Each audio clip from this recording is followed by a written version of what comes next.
It's the timber of EDF jets, with 4 of them now, and I'm pretty sure nobody asked for more than 1, but we've got all 4 of these F-22s, and let's see how they stack up. Hey there, I'm John, this is Two Brothers RC, and this is what I think of all the Freewing F-22s in a tiered ranking showdown. Yep, it's that time again, where I drop all pretenses of impartiality and just straight up tell you why I think something is good and why I think something sucks. As always, no corporate sponsor in this video. Just a huge shout out to the channel members on twobrosrc.com/supporters for making this one a reality. Without you guys, we wouldn't have had the funds to make this video happen. Callouts are coming toward the end, but for now, just a heartfelt thank you from me for turning me loose on this one. So before I really dive into this video, I do want to say that you can't really go wrong with any of these jets. They all serve a specific purpose and they're all good at one thing or another. Except the 64mm F-22, which is a nose-heavy, no rudder having, no retracts, no lights, awful fit and finish looking ass jet. But hey, that's just my opinion. Anyhow, let's cover the tiers we're looking at. We'll cover ease of flying, maneuverability, high alpha, takeoff and landing, flight time, ease of modifying, and whether it's worth owning. Let's kick this off by talking ease of flying. What am I looking for in this tier? Something that can be flown without causing a typical pilot to leave a tootsie roll in their boxers. Ease of flying means clean underwear, not an anxiety attack every time you take off and land. Newer pilots often ask, what's the best beginner jet? Most people will say something like a Habu because it's easy to fly. I would actually go as far to say that you might be okay flying a 70mm F-22 if you're new to jets, not new to flying. Only because the price point is so low and because it's so docile out of the box. The 80 and 90 F-22s are both pretty docile on the standard manufacturer recommended setup, too. And the 64, let's be real here, for all of its shortcomings, it is just a simple bank and yank plane, makes it pretty ideal for someone who's new to jets, and it's not too expensive either. The F-22's planform, aka the shape of the wings and tail, makes it exceptionally easy to fly if you're not setting it up to fly like the full-scale jet does. If you're trying to push this jet to do ridiculous but totally scale maneuvers, then yes, it is going to be harder to fly because you need to understand its flight envelope and how to recover from stalls and other upsets in the air.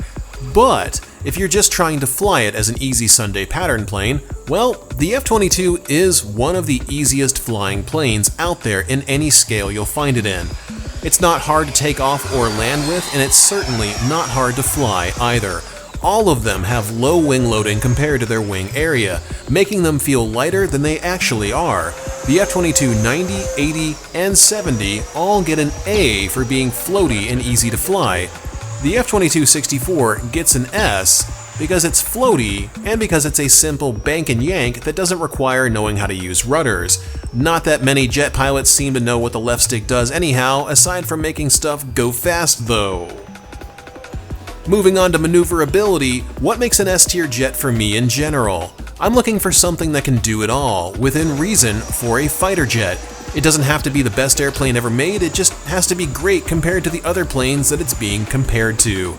It doesn't have to fly a rolling Harrier like a 3D plane, but it should at least be able to flat spin, cobra spin, inverted flat spin, and maybe waterfall if it's got enough tail authority. And hey, good news, most of these jets actually do all of that. Some of them do it better than others though, that's the whole point of a tier ranking. The 90mm F-22 absolutely reigns supreme as queen of maneuverability in this tier with an S rank. Ask anybody who's ever flown it and they'll tell you the same thing. On my setup, this airframe can do damn near anything that I tell it to do. This is one of the only jets that I own where its handling is so true to scale that the well-tuned AS3X Plus gyro and aft center of gravity feels like it's almost as good as the flight computer controlling the full-scale jet. You don't have to touch the elevator stick while you're doing a slow roll, which is just insane to watch. And the ability to throw this thing around in the sky is nearly unparalleled. The only jet that comes close in this rank up is the 80mm F-22 with an A rank, and the only thing that it doesn't really do as well as the 90 is a waterfall. Yes, it shouldn't do waterfalls anyhow, but it does, just not as well as the 90 does. The 70 doesn't really do them at all, and while it can maneuver pretty well in its own right, I think the 70 deserves a spot in the A rank next to the 80, even if it does have a weird flat spin.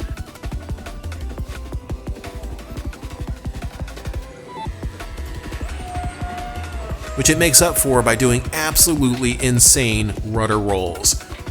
The 64 is basically nothing more than a hand-tossing bank and yank jet. Great for beginners, but no rudders, nose heavy, can't really do much with it. I mean, it's $180 and it flies like it is too. C rank. It's flyable, but just spend the money and get the 70 instead, if you want my opinion. You'll get way more out of your money, and it'll be way more fun to fly too, but the 64 does have its place since it's one of the few jets that you can reasonably fly at a park. So if you're the hand-tossing park flyer type, my apologies, didn't mean to offend you thus. As we millennials often say, I'm just saying. Of course, you heard me say it when I said it, so not sure why I felt the need to say something to tell you that I said something. High Alpha is our next tier. If you're new to the channel, or if you're new to model aviation, High Alpha means high angle of attack. Angle of attack means the angle at which the chord of the wing meets the relative oncoming wind. In less nerdy terms, it basically means that you're just holding the nose up while you're not climbing. As for the ranking, this one actually surprised me. You and I would think that the bigger wingspan of the 90 would make it a better jet for High Alpha, and we'd be wrong. The only jet in this lineup that handles High Alpha really well overall is the 80. For whatever reason, maybe the sharper leading edge extensions and intakes, the 80mm bites into the air more confidently, and it can hold a higher angle of attack than the 70 or the 90 can. Watch what I mean. When the 70's angle of attack gets too high, the vertical stabilizers stall out and the jet slides into a crash. The 80's stall resistance on the vertical stabs is not something that I expected at all, giving the 80 the clear S rank here. But John, you say, I've seen you fly inverted High Alpha, why aren't you ranking that? Well, because all of them can do it, except the 64mm, because High Alpha really just means that you're kinda holding the nose up slightly and hoping that it goes where you tell it to with its no rudder having ass. The 70, 80, and 90 can all do exceptional inverted High Alpha, but only the 90 can do a waterfall to inverted High Alpha as gracefully as it does. Still, I'm looking for upright in this tier, so the 90 earns an A, the 80 earns an S, and the 70 earns an A as well. The 64 gets a D because no rudders means no fun for me. Takeoff and Landing is our next tier, and what I'm looking for here is a jet that handles getting into the air and getting back on the ground without being a nasty mess the entire time. The 90, 80, and 70 are all easy to land, and taking off with these jets is just as simple. In a clean landing configuration, they're all floaty and easy to drop on the mains. During takeoff, they're also super easy to get off the ground. There isn't really all that much to say here because all three of these jets are just super good in this regard, and they all earn an S rank in this area. The reason why I didn't even bother talking about the 64 until now is, well, the lack of rudders.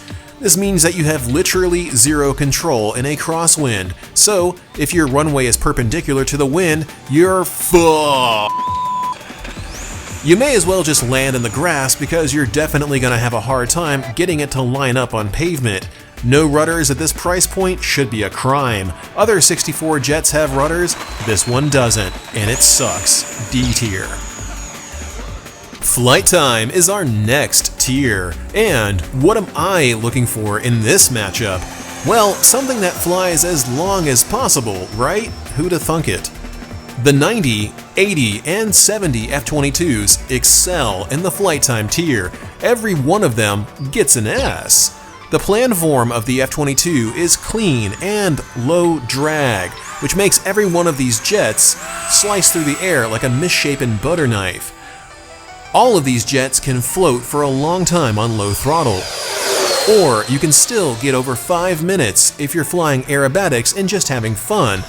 Unfortunately, the 64 continues to suck by refusing to fly as long as the larger jets, with an average flight time of about 3 minutes, maybe 4 if you're using larger batteries. Of course, using larger batteries just makes the nose heaviness even worse, so pick your poison, I guess. The 64 gets C tier. Moving on to the ease of modifying tier, well, this one is super self-explanatory, but I'll just explain it anyhow because I don't want someone asking me what I actually meant here. Ease of modifying means how easy is it to get the jet to fly the way you want it to fly. The 90 is the easiest jet to modify by far, with an S rank. It's not even a contest with how easy it is. The 90 hails from an era of Freewing jets before those awful ribbon connectors made their way into literally every aspect of the jets. Yes, the wing connectors are on a ribbon, but you can run servo leads to remove them and hook up the wing servos however you want. The rudders and elevators are run direct to the blue box, which I had personally removed in my setup. The 90 gets an S in this tier because it's got a ton of space in the battery bay to put a receiver basically anywhere you want it to go, making it easy to keep the bay cleaned up to push batteries as far aft as you can get them. The jet makes mods fun and easy compared to the 80 and 70. The 80's wing connectors require you to pull a ribbon cable out after figuring out which one is actually the servo signal lead and not just a power lead. I don't know what it is with Freewing jets lately, but the new ones all have the ribbon cables set up in a really stupid manner. The red and black cables are often not even the power leads for the servos the ribbon is powering. They're a signal lead, or they're not used, or I don't even know. It's dumb. Modifying the 80 is also annoying because there's very little space in the battery tray to put a receiver. And guess what? The 70 has that same problem too. Both of these jets make it difficult to push a battery aft because they arbitrarily made the battery bay in both jets super compact, so you can't really get a tail-heavy center of gravity if you wanted one. The 70 is worse, the 80 is better, but both of them get a B rank. Not horrible, not bad, not great either. The 64 is the worst jet in this lineup, again because the battery can only go in the nose. There's no rudders, and if you want rudders, you'd have to modify the hell out of the vertical stabs to get them installed, and the amount of work it would take to get functional retracts makes me mad even thinking about it. D tier yet again. Our last tier is which one of these jets is worth owning. And like everything in this tier ranking, it's a super subjective tier and it's based on how I feel about them. You've seen by now how well all of these jets perform, what their deficiencies are.